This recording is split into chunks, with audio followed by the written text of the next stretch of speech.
Oi, eu sou a Gabi Xavier e hoje tô aqui para, felizmente e infelizmente, falar da season finale do último episódio da terceira temporada de Boku no Hero Academia.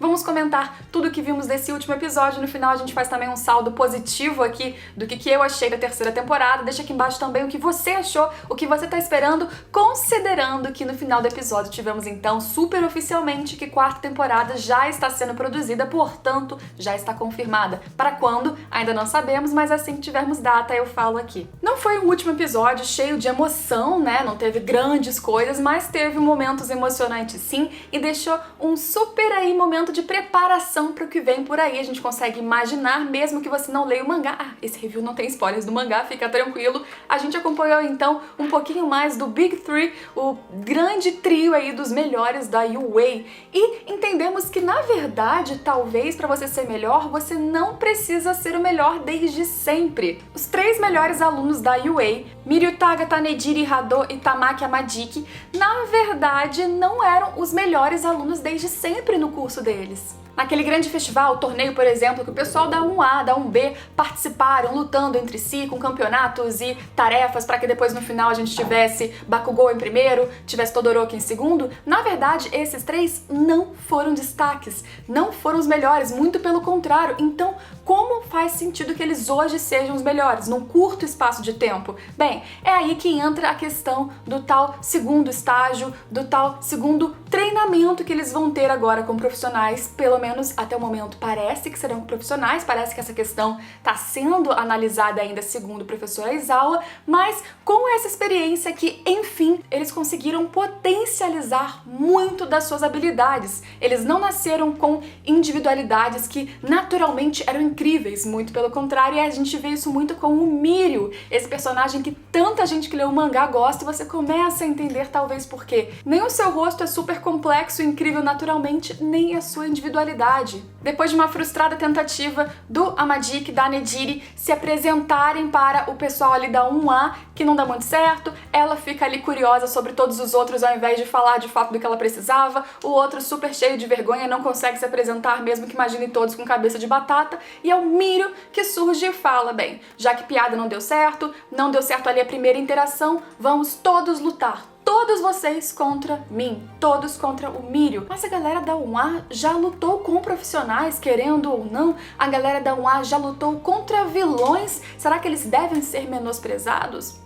Parece que não é exatamente isso. Parece que mesmo eles ainda têm muito o que crescer, muito o que aprender, e é o que o Mirio mostra pra eles no momento em que ele vai contra todos e vence todos, sem ser ferido nenhuma vez. E a individualidade dele não é exatamente o que parece. Como a gente falou, ele simplesmente tem a individualidade de permear coisas, de atravessar coisas, e isso não é tão simples assim pra ele também, porque como ele fica totalmente permeável, nem ar entra nos seus pulmões, nem luz entra na sua retina, então ele não respira, ele não sente, ele não vê, e ele tem que fazer toda a sua estratégia de ser, por exemplo, puxado para a terra e em seguida expelido, porque duas massas não podem ocupar o mesmo espaço, e fazer a sua estratégia de como usar isso para sair onde ele quer, para atacar a pessoa no momento certo, para atravessar uma parede, exige muito pensamento, e foi esse segundo momento, desse segundo curso, desse segundo estágio, que com um cara que ele chama de Sir, ele conseguiu então sair de alguém totalmente inexpressivo, nada destacado, que não chegou no ápice, por exemplo, do torneio no primeiro ano,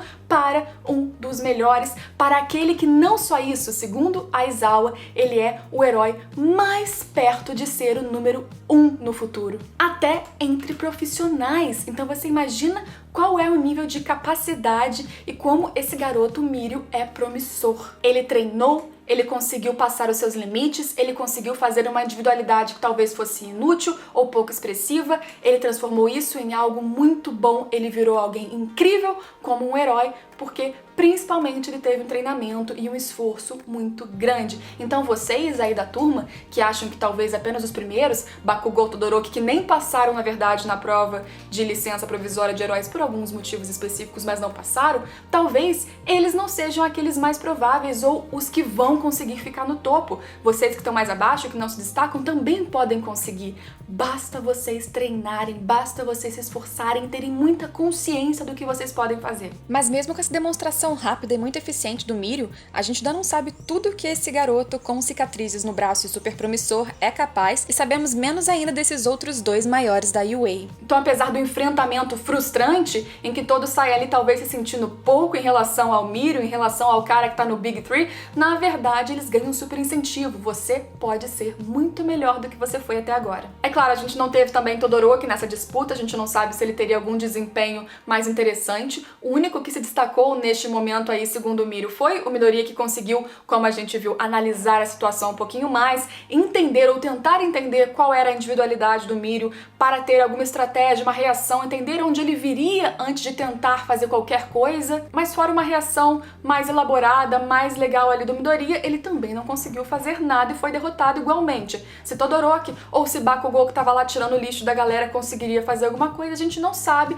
Possivelmente não. E claro que toda essa experiência gera ainda mais incentivo no Deku de que ele, como sucessor do All Might, sucessor do One for All, precisa ser mais determinado e treinar cada vez mais para ser melhor, para ser o maior, para fazer jus à individualidade que ele ganhou. O caminho ainda é longo, como a própria luta dele com o Bakugou fez questão de provar. Foi um episódio com muitos alívios cômicos também, a gente ignora os momentos do Mineta porque são desnecessários, mas trouxe aquela nostalgia do que é Boku no Hero, de como é divertido, embora deixe várias lições, inclusive essa lição de você poder ser melhor é uma delas. Eles estão ficando preparados para talvez começar uma etapa junto de profissionais em que eles não serão tratados como ajudantes. É diferente você ser impulsionado a lutar, ou mesmo no acampamento que você precisa lutar enquanto profissionais tentam te proteger e impedir que você precise fazer algo, e agora que eles vão para um treinamento de campo, então, como eu falei, está sendo articulado, o Eraserhead disse que eles ainda estão fechando ali como vai ser, se vai ser profissional, mas, teoricamente, eles vão agir por conta própria. Eles vão ver possivelmente coisas terríveis, podem lidar com morte,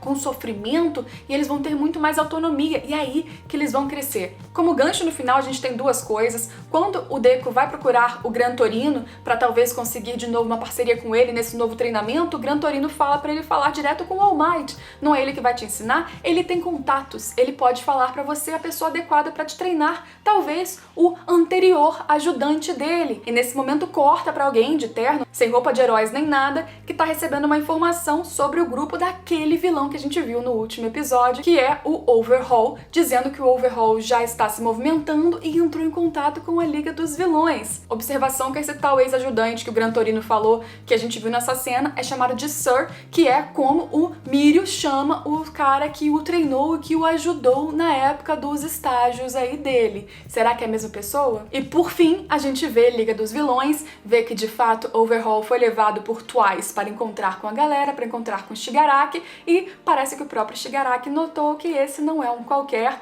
que é um peixe grande, que é alguém muito importante. A gente tá vendo uma união e um crescimento maior das articulações entre vilões, e ainda fica a fala ali do Midoriya como narrador de fundo de que All Might possivelmente em um futuro se encontraria novamente com aquele que ficou para ser o sucessor de All for One. Muitos mistérios, muitos ganchos e a incrível esperança de que teremos logo mais a quarta temporada. Que bom, acho muito bom quando a gente termina já com confirmação de que vem por aí mais coisa. Gostei muito dessa temporada, tivemos momentos muito bons, em geral o ritmo foi muito bom também, a gente teve aquela calmaria em alguns episódios, mas sempre com uma transição que faz sentido, que tem uma evolução, o desenvolvimento dos personagens. As mensagens que eu gosto muito em Boku no Hero foram várias, se você conseguir pegar elas, é um anime que vai te passar muito mais do que apenas entretenimento, embora o entretenimento seja muito bom, ele consegue potencializar muito o que a gente tem no mangá, as cenas de luta, mesmo que a galera tenha falado que muitas cenas não foram tão bem animadas como já foram, eu discordo, que eu acho que o saldo geral foi excelente. A gente teve uma luta aí entre All Might e All for One, que foi muito emocionante pra mim, entrou no meu hall aí de lutas favoritas, eu fiz um vídeo inclusive comentando disso aqui no canal. Trilha sonora muito boa, trilha sonora que pra mim se destacava inclusive em momentos de vilões, foi muito bem trabalhada. O personagem principal, que se você for olhar o desenvolvimento dele, isso em relação a mangá e animes, duas coisas, do começo e hoje ele tá caminhando muito bem, de uma forma sólida, de uma forma muito humana, como sempre. Outros personagens começam a chegar, outros começam a se destacar, o mundo vai ficando mais complexo, o mundo vai ficando mais complicado, a situação entre heróis e vilões está ficando um pouquinho mais desequilibrada, a gente fica na esperança e na expectativa do que vem por aí, vem muita coisa boa, vem muita emoção, aguardem, esperem, muita expectativa pra quarta temporada. Pra mim, Boku no Hero vai numa crescente muito grande, terminamos uma terceira temporada com episódios memoráveis e alguns dos melhores de toda a história do anime até hoje. E acho que é por isso que faz tanto sucesso como faz, porque tem todo o mérito de fazer. Deixa aqui embaixo o que você achou dessa temporada, qual foi o seu saldo, o que você gostou mais, o que você gostou menos. Se você quiser qualquer outro vídeo a mais, aprofundando um pouquinho mais sobre qualquer aspecto da terceira temporada, ou se você quiser que eu fale um pouquinho mais de mangá também, deixa aqui embaixo a sua sugestão, o seu like que ajuda muito o canal sempre a crescer, se inscreve se você não for inscrito e a gente se vê nos próximos vídeos, que vão ser mais de Boku no Hero se vocês quiserem também, mesmo que estejamos agora num hiato da temporada do anime. Tchau, tchau!